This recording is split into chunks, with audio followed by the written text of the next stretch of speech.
ফ্রিজের এই গায়ে দেখো এখানেও কিন্তু অনেক পরিমাণে নোংরা থাকে। তো যে কোনো একটা ব্রাশ দিয়ে কিন্তু এইরকমভাবে ডলে ডলে ওপর থেকে নিচ পর্যন্ত, এইখানে যেহেতু মাছ মাংস রাখা হয় এই জায়গাটাও কিন্তু প্রচুর পরিমাণে নোংরা হয়, এখান থেকে বেরিয়ে সোজা বাইরের দিকটাই কিন্তু পরিষ্কার করে নেব। হ্যালো বন্ধুরা, কেমন আছে সবাই? সবাইকে ওয়েলকাম জানিয়ে আজকের ভিডিওটা শুরু করছি। আজ কি নিয়ে ভিডিও করতে চলেছি আশা করি তোমরা আমার ভিডিওর থাম্বনেল আর টাইটেল দেখেই বুঝতে পেরে গেছো। আমাদের বাড়ির দৈনন্দিন ব্যবহারকারী জিনিসের মধ্যে ইম্পর্টেন্ট একটা জিনিস হলো কিন্তু ফ্রিজ। প্রায় কম বেশি এখন সবার বাড়িতেই কিন্তু ফ্রিজ থাকে। ফ্রিজটা কিন্তু যে কোনো জিনিস দিয়ে পরিষ্কার করলেই ঝকঝকে হয়ে যায়, কিন্তু আসল ব্যাপারটা হলো ফ্রিজের মধ্যে দীর্ঘদিন ধরে রাখা মাছ, ফল, সবজি এর জন্য কিন্তু ফ্রিজের মধ্যে একটা দুর্গন্ধ চলে আসে। অনেক সময় দেখা যায় যে কারেন্ট চলে গেলে ফ্রিজটা খুললে কিংবা আচমকা অনেকক্ষণ পরে যদি ফ্রিজটা খোলা হয় তো সেইখান থেকে কিন্তু একটা ভ্যাপসা গন্ধ বা দুর্গন্ধ চলে আসে। তো এই দুর্গন্ধটাই কিভাবে ফ্রিজ থেকে সরাবো তার টিপসটাই আমি আজকে তোমাদের দেব। আর বন্ধুরা, অনেক সময় কি হয়ে থাকে, অনেকেরই দেখা যায় যে ফ্রিজের যে গায়ে রাবারটা আছে সেই রাবারের ওপরে মাছি বসছে কিংবা তেলাপোকা হাঁটাচলা করছে, তো যেটা আমাদের স্বাস্থ্যের জন্য কিন্তু খুবই ক্ষতিকর। তো আজকে ফ্রিজটা কিভাবে দূষণমুক্ত আর ভালোভাবে সুগন্ধি করব সেই ভিডিওটাই তোমাদের সঙ্গে শেয়ার করব। তো পুরো ভিডিওটা দেখতে থাকো। আর নতুন যেসব বন্ধুরা আমার চ্যানেলে আসছো প্লিজ সাবস্ক্রাইব করে দিও। আর যেসব পুরনো বন্ধুরা প্রথম থেকে আমার পাশে আছো তাদের সবাইকে অনেক ভালোবাসা। আর বন্ধুরা, ভিডিওটা পুরোপুরি ভয়েস ওভারে তৈরি করতে হলো, পরে এডিটিং করার সময় দেখলাম পাশে কিন্তু খুব বিভৎস বাজে আওয়াজ আসছিলো, তো সেই জন্য ভয়েস ওভারে ভিডিওটা দিতে হলো। তো চলো দেরি না করে শুরু করা যাক। তো ফ্রিজটা খুলে নিয়েছি আর পুরো ফাঁকা করে নিয়েছি। ফ্রিজ থেকে কিন্তু খুবই বাজে দুর্গন্ধ বেরোচ্ছে। আর ফ্রিজটার কী অবস্থা আশা করি তোমরা দেখতেই পাচ্ছ। নিচে সবজির র্যাকটা আছে সেটাকেও কিন্তু পুরোপুরিভাবে বার করে দেব। এই কৌটোগুলো যেগুলো আছে সেগুলো কিন্তু আমি এখান থেকে সরিয়ে দেব। আর দেখো এখানে জলের বোতল রাখতে রাখতে আর সস, ভিনিগার আরও যেসব কৌটা রাখা হয় তার জন্য কিন্তু ফ্রিজের গায়ে একটা দাগ হয়ে গেছে। তো দেখো বাটির মধ্যে নিয়ে নিয়েছি কিন্তু আমি খাওয়ার সোডা।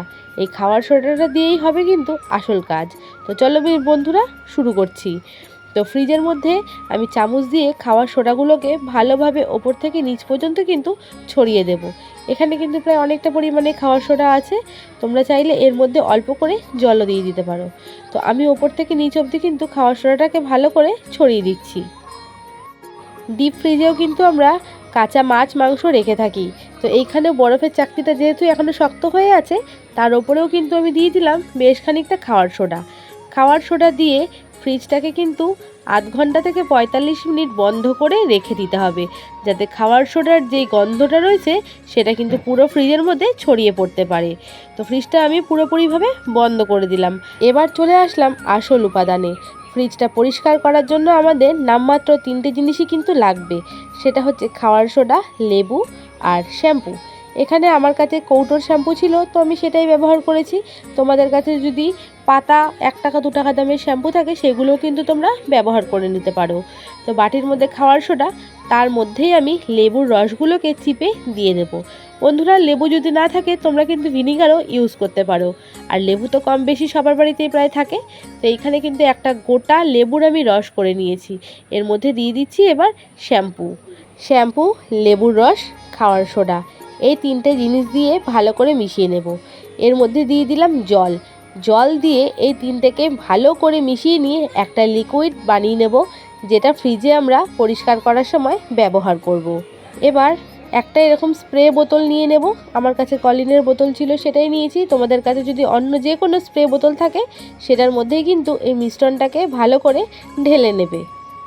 বন্ধুরা, ফ্রিজটা পরিষ্কার করার জন্য কিন্তু ঘরে থাকা 3টি উপকরণই ব্যবহার করেছি। এর জন্য কিন্তু আমাদের আলাদা কোনো বাইরে থেকে জিনিসও কিনে আনতে হবে আর পয়সাও কিন্তু খরচ করতে হবে না। মাত্র কয়েকটা সামান্য উপকরণ দিয়েই সুন্দর সুগন্ধি ফ্রিজ কিন্তু পরিষ্কার হয়ে যাবে।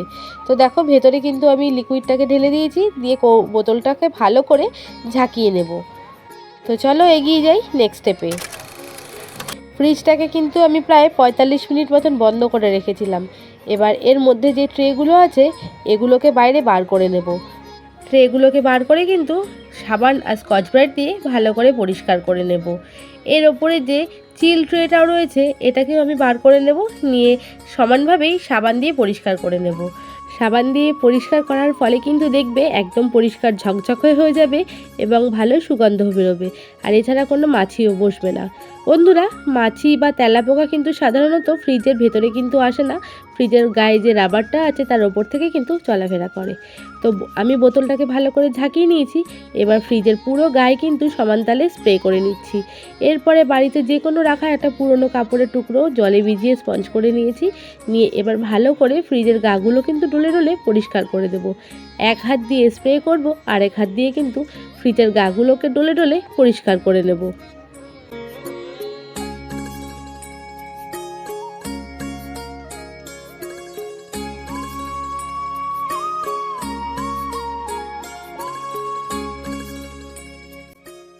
বন্ধুরা, যে লিকুইডটা দিয়ে আমরা পরিষ্কার করেছি, এটা আমরা তৈরি করেছিলাম যে লেবু, শ্যাম্পু আর সোডা দিয়ে।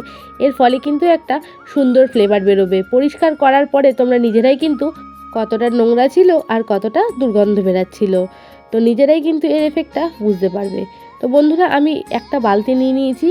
যে ন্যাকড়াটা দিয়ে পরিষ্কার করছিলাম, সেই ন্যাকড়াটা কিন্তু ভালো করে জলে আরও একবার ভালো করে ধুয়ে নিলাম। ধুয়ে নিয়ে যেহেতু শ্যাম্পু দিয়েছিলাম, তো সেই জন্য ন্যাকড়াটা দিয়ে ভালো করে ফ্রিজটাকে আরও একবার পরিষ্কার করে নিলাম।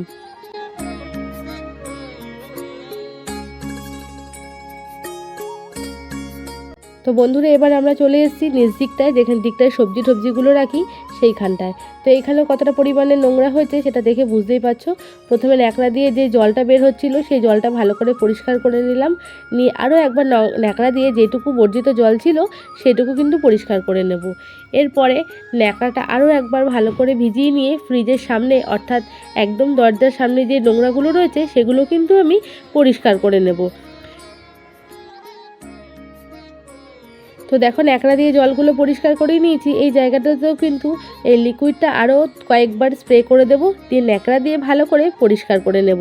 তো বন্ধুরা, তোমরা কিন্তু এখনই দেখতে পাচ্ছ যে কতটা ফ্রিজটা কিন্তু পরিষ্কার হয়ে গেছে। এরপরে চলে আসলাম যেখানে বাটার, ডিম, সসের বোতল, জলের বোতল রাখা হয় সেই জায়গাটায়। এইখানে কিন্তু সমানভাবেই লিকুইডটা স্প্রে করে দিয়ে ন্যাকড়াটাকে ভিজিয়ে নিয়ে ভালো করে পরিষ্কার করে নেব। বন্ধুরা, তোমাদের যদি ভিডিওটা কোনো কিছু ভালো লাগে থাকে তাহলে কিন্তু প্রচুর পরিমাণে শেয়ার করে দিও বন্ধুদের সঙ্গে, নিজের ফ্যামিলি মেম্বারসদের সঙ্গে। এটা কিন্তু একটা খুবই ইম্পর্টেন্ট আর দরকারি জিনিস, যেটা আমাদের কিন্তু প্রত্যেক দিন ব্যবহারেই প্রায় প্রয়োজন। তো বন্ধুরা, দেখতেই পাচ্ছ ন্যাকড়া দিয়ে কিন্তু ভালো করে আমি পরিষ্কার করে নিয়েছি। আর সামনে যে প্লাস্টিকের র্যাকগুলো রয়েছে এগুলো কিন্তু খোলা যায়। তো আমার যেহেতু এই দিকটা অতটা নোংরা হয়েছিল না, তোমরা চাইলে কিন্তু এগুলোকে ভালো করে খুলে নিয়ে পরিষ্কার করতেই পারো। তো এবার চলে আসলাম দরজার দিকে। এই রাবারটা যে দেখতে পাচ্ছ, এখানে কিন্তু তেলাপোকা হাঁটাহাঁটি করে, মাছিও ঘোরে। তো এই জায়গাটায় না অনেকটাই কালো স্পট হয়ে যায়। তো আমাদের যেহেতু নতুন ফ্রিজ, এখনও কিন্তু অতটা পরিমাণে ডিপ কালো স্পট হয়নি। এই জায়গাটাতে ওই স্প্রেটা দিয়ে স্প্রে করে নিতে হবে। তো এরপরে বাড়িতে থাকা যে কোনো পুরনো ব্রাশ দিয়ে এই জায়গাটাকে ভালো করে ডলে ডলে পরিষ্কার করে নিতে হবে।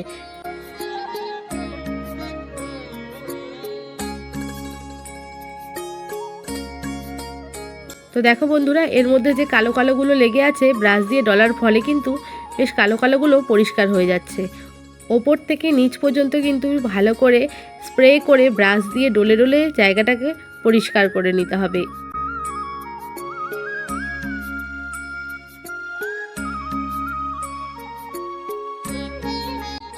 এবার চলে আসলাম ডিপ ফ্রিজারে। এইখানেই কিন্তু কাঁচা মাছ মাংস আমরা রেখে থাকি। তো এইখানেও খাওয়ার সোডা যেহেতু আগে ছড়িয়ে দিয়েছিলাম, এবার এর ভেতরেও স্প্রে করে নেব, দিয়ে ন্যাকড়াটা দিয়ে ভালো করে কিন্তু পরিষ্কার করে নেব। এই জায়গা থেকে কিন্তু বেশি বাজে দুর্গন্ধ, আষ্টে গন্ধ ছড়ায়। তো সেই সমানভাবেই আমরা স্প্রে করব আর ন্যাকড়া দিয়ে ভালো করে পরিষ্কার করে নেব।